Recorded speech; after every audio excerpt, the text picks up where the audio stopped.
This is the SAPU podcast. We are still with you, ladies and gentlemen. It's good to have you. And podcast is still running, and we are in conversation today with one of our own SAPU National Negotiator, Comrade Jabu Mabena. Welcome, my comrade. Good morning, Comrade Lisiba, and to the viewers, good morning. Yeah, thank you, man. I know there is a great success story of SAPU in terms of the service that we have rendered to some of our members, like we always render these services. There is a popular case that has been in the media, all over, even including social media. It has been running for some time, and it is still on, which involves the close protectors of the deputy president of this country. Please, man, just take us through in terms of how did that case go? How did SAPU get to really be involved in that case?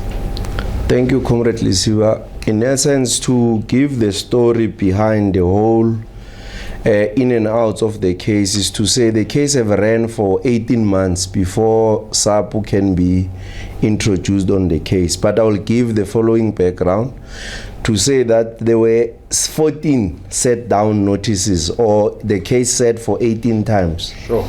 But what is fascinating about the case sitting for so long is that there were no pleadings were done during these 14 times of the case sitting. We only came when it was supposed to sit for the 14th time, whereby one of the 8 members, as you have introduced them, that they are close protectors of the Deputy President of the Republic, they phoned SAPU and said they want our services to assist them. I think SAPU members, they have seen that really they were so frustrated with the case, whereby they ended up calling us. Initially, they were represented by core employees.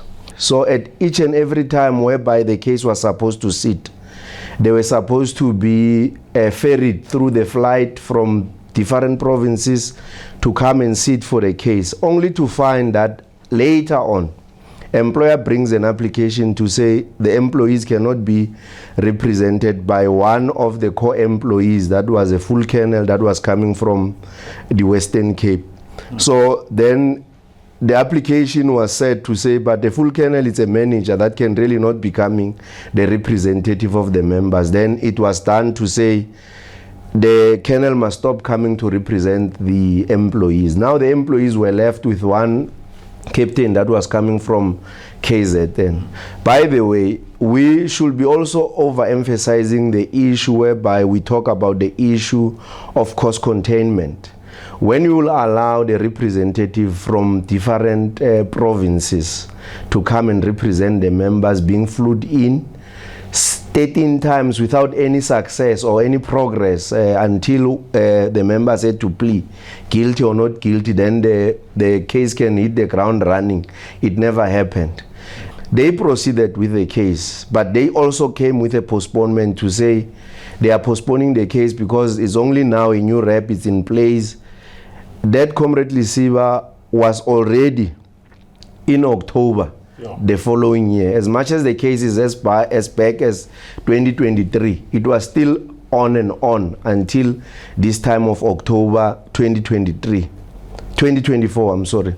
Now in 2024, when they had to proceed, Pope Crew and employer proceed with the case, then Pope Crew withdraw themselves officially on record to say that they're no more proceeding with the case, whereby they never gave any reasons as to say why they are leaving the case. Then the members were left at the wilderness, only left with one captain or warrant officer from KZN who was representing the members as a core employee. On the appearance that was supposed to happen in October 2024, Mr. Sithole appeared alone without members. Then the chairperson have asked to say where are the members, but there was no clear explanation as to say where are the members, whereby the members got to be very frustrated. And the chairperson invoked as the application by employer representative to say, let these members be subjected to regulation 15.5. In other words, they were to be suspended indefinitely without pay if one can put it like that. Now, this without pay is not necessarily the ordinary suspension from Regulation 8 itself, but is under 15.5, where it says if one fails to appear before the chairperson for a hearing, then will be subjected to suspension without salary.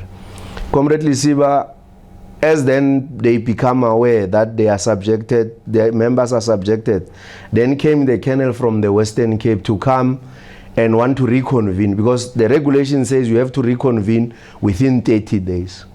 He came in towards the end of October to just come and say, we are here to just show that we have came, but not necessarily addressing the issues that speaks to the upliftment of the suspension. Then members said in November, December, January late. For 3 months, they were not getting salary. As then the suspension was also extended just after October, whereby the representative have appeared for the members, but not necessarily addressing the chairperson to really make a decision out of whatever that they could have submitted as the reasons of the no-show of the members during that October month. Then the members have called us around the 27th of January saying that they need our services. So that January is January this year? 2025, yes. It's quite a very, very painful experience that you just outlined. Imagine members are looking for service and their case has taken for more than a year without being completed. I mean, even when we look at the disciplinary regulations, it speaks about discipline must be prompt and so on. But looking at what members have gone through, thanks to SAPU for really coming through. Maybe you can just take us further in terms of our involvement now. Now, how did we do with the case? Now the members came to us as SAPU, and then we are now on record. Then what happens from there? How did we handle that case? What we have approached the case was we were faced with members that were so disgruntled and very stressful under those circumstances of saying that they are suffering to an extent that their medical aids are being stopped because there is no contribution whatsoever, because the regulation 15.5 takes the whole thing. It's not like that one of a sanction that is 12.1D, 1D, yes. That during that time then we had to bring ourselves on record. Now the situation is we have to go to their labor office that is in Mabena, introduce ourselves on record to say from today we are here with the members. But this happened after we have a thorough consultation with the members on the 25th, whereby we went on the 26th of January to put ourselves on record. Now when we're getting there, first thing first, we're supposed to collect the documents that were to do with the file, as in take what we're prepared with, also to deal with the documents. Now, both the functionaries are from, the chairperson is from KZN, and then the employer rep is from Western Cape. We're supposed to call the employer representative to say, employer representative, we are here as new representatives on record. We wanted to reconvene, starting with the issue that we want to do submissions to do with the upliftment of suspension as per regulation 15.5. Then the employer representative did not have an issue about that. Then he said he's okay with that, and we also have proposed a date to say that that can be as quick as possible. If then we also phone the chairperson that we then say we are here to reconvene. We did that. After doing that, then the chairperson has said there was a police day around the very same date. Then he said, no, we can do it on the 28th of January, where we arrange a virtual meeting. On that virtual meeting, yes, it did took place. All the stakeholders were present. Then we were allowed to do the submissions. And the submissions went very well, because we submitted both oral and documentary evidence through the emails whilst we were presenting our case on a visual meeting. And we've given the chairperson time to really apply his mind in uplifting the salary. Definitely on the 4th of February, we did get an outcome that was in favor of the employees, and then the suspension was uplifted, as then they were to report for work and also get their salaries going forward. I know that was quite a great achievement, because definitely you wouldn't proceed with the case without dealing with this issue of the suspension that the members underwent.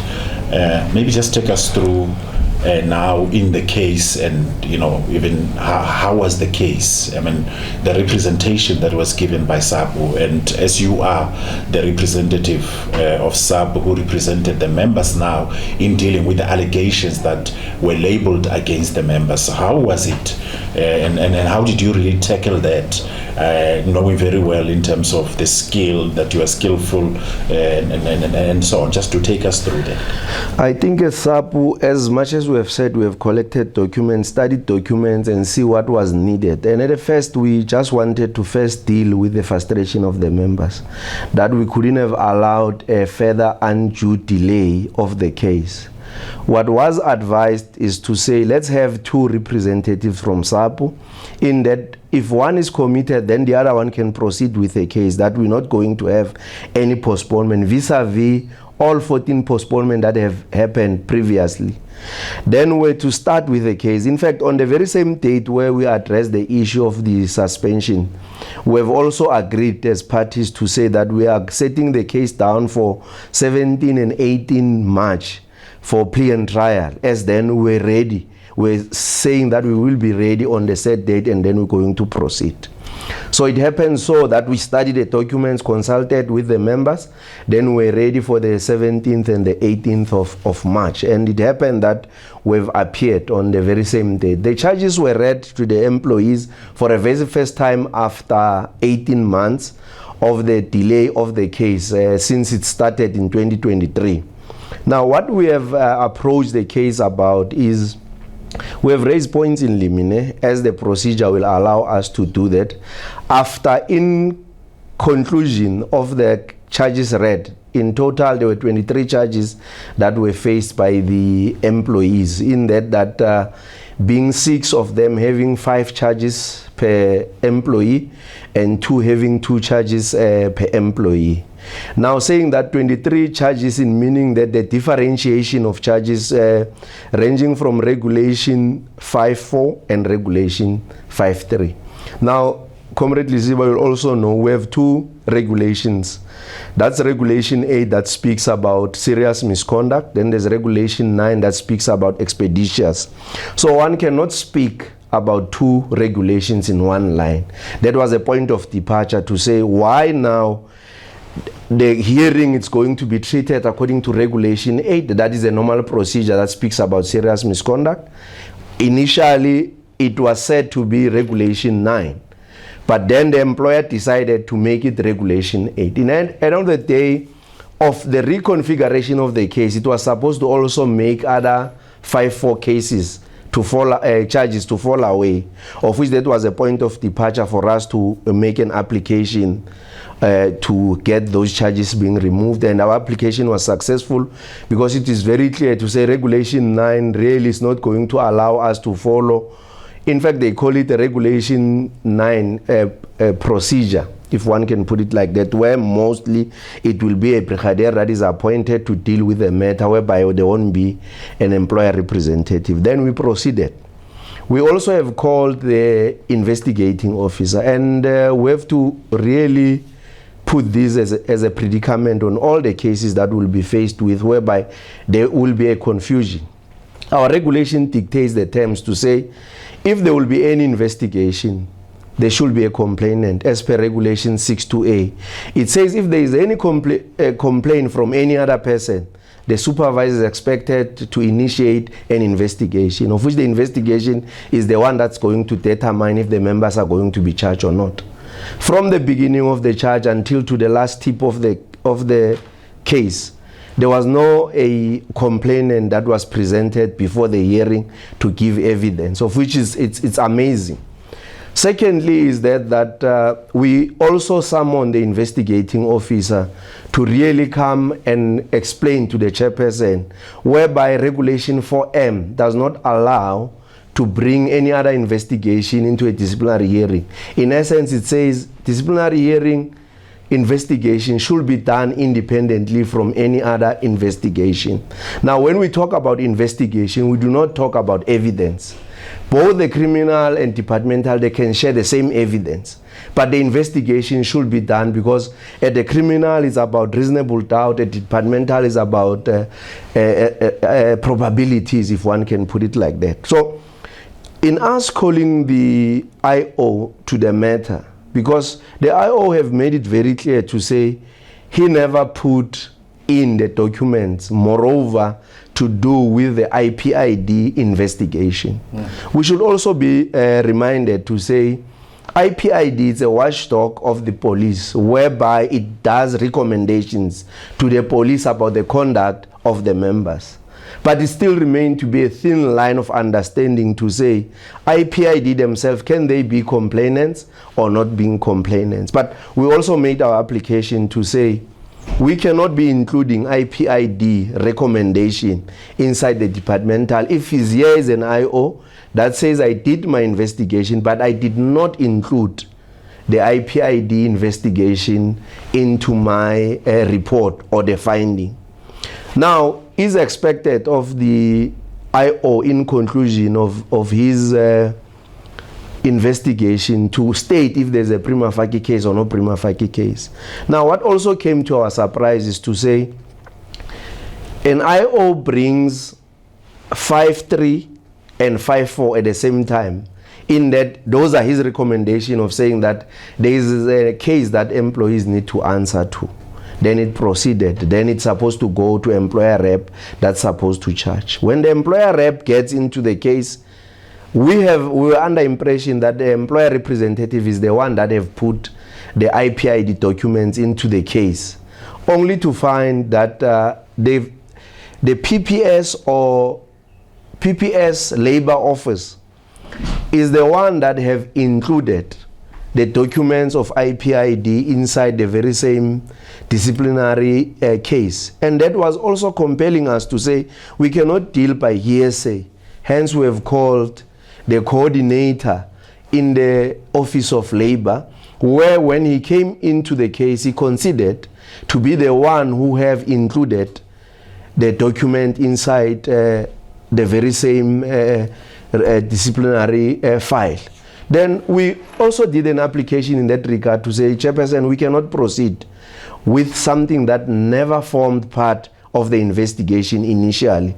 But this was just informed by a person deciding to put documents inside the file, whereby all those statements that are in there was no witness that was going to be called to come and attest to those witnesses. We did an application and such was also removed. And we were now to remain with few charges out of the bigger charges that we have had.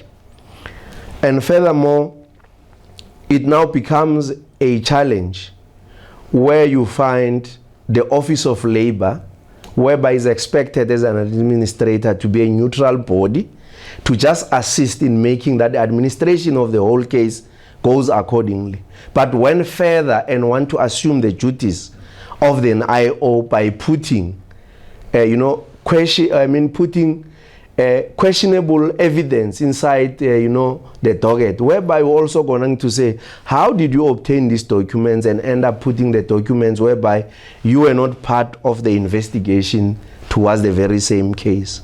But also, the very same office didn't end there as a neutral office.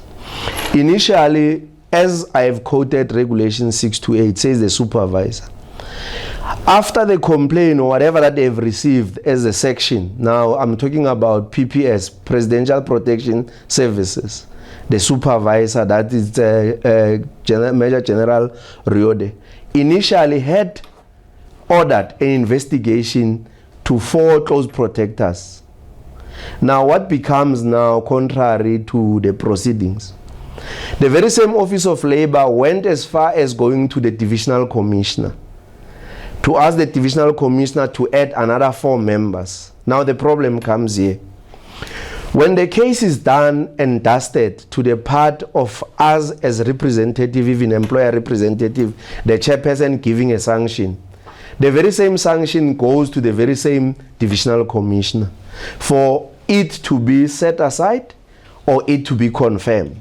Now we raise that, Comrade Lisiba, to say, how can then the divisional commissioner be involved to act in a position of a supervisor, to really want to later come to be a player and a referee, if one can assimilate that, to say, but you have ordered that Mabena should be investigated. Later, you are the one who really have to really make a decision about the sanction that Mabena is facing. We have also raised that, Comrade Lisiba, and the chairperson did reserve that during the time. We didn't get a ruling out of that, but the ruling that we have get out of the proceedings is that the IPID investigation was excluded of the case itself, and then we're to face. Now there's this a very important one.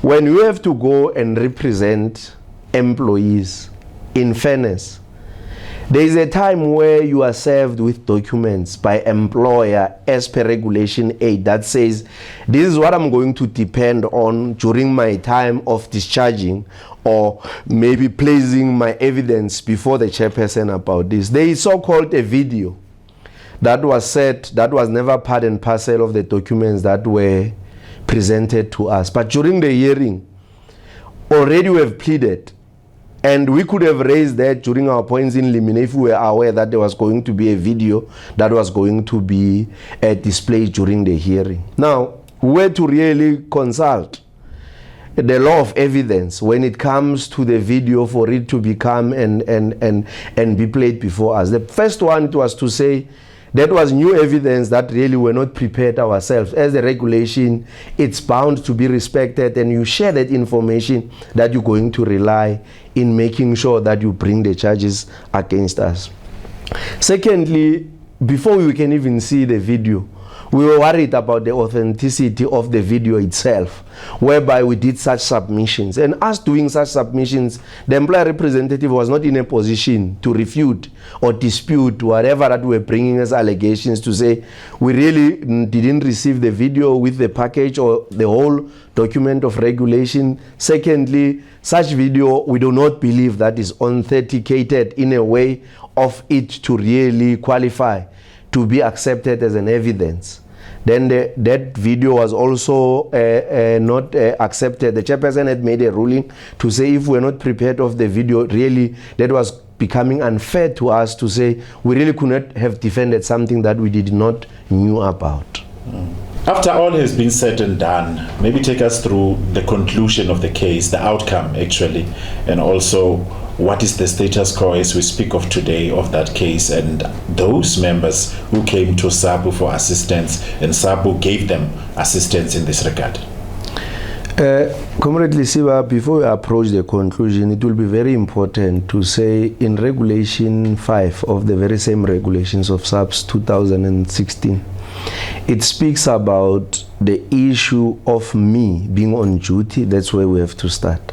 Me doing what is expected of me, whereby the very same officers, they were tasked to protect the second citizen, that is the deputy president.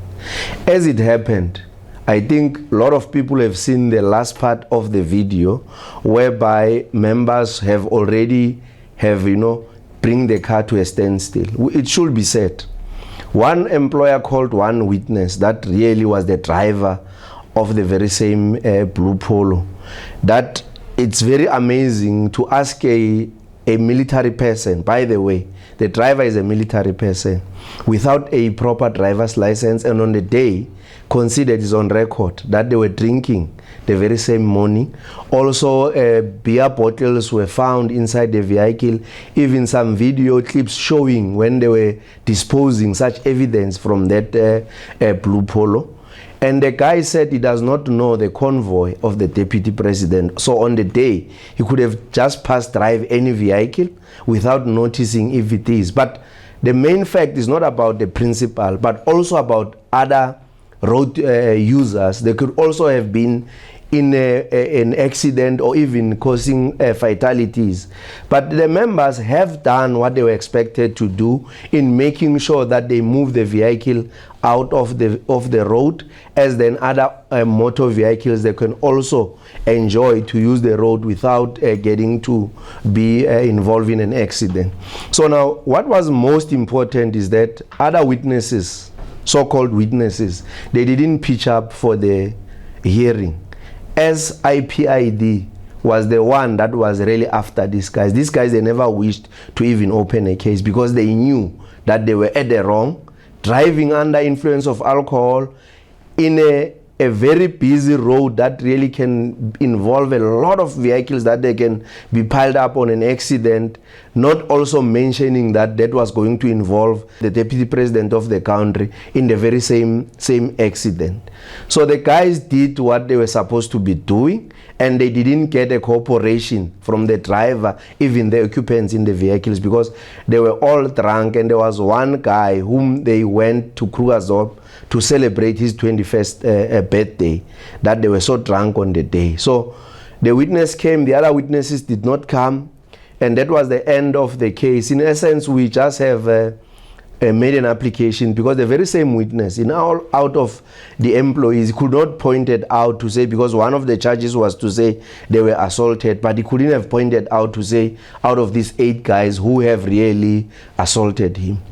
And what was left for us were to just do an acquittal application, also showing in that to say our members were just doing what they were expected to be doing, and also we have asked the very same witness about the use of force, and he wasn't in an understanding of that the police were to use a minimum force if really was not cooperating with them. In essence, members, they were thinking that there was something sinister about the vehicle, whereby they wanted the driver to open the vehicle, but the driver failed to open the vehicle, and they have to force entry into that they can search the vehicle, and the vehicle was searched, but only what was found, it was the issue of alcohol that was in the vehicle, that there were also open bottles that were, some of them, they were shown that whilst they were driving, they were consuming alcohol. No, thank you so much, Comrade Mabena, for taking us through this very interesting case, like I said earlier, that is in the public domain, and it really caught a lot of attention, and the outcome there of acquittal, I think it really displays in terms of the professionalism that SAPU displayed in terms of representing these members accordingly. That was Comrade Mabena, who really gave us the briefing in relation to how this case went.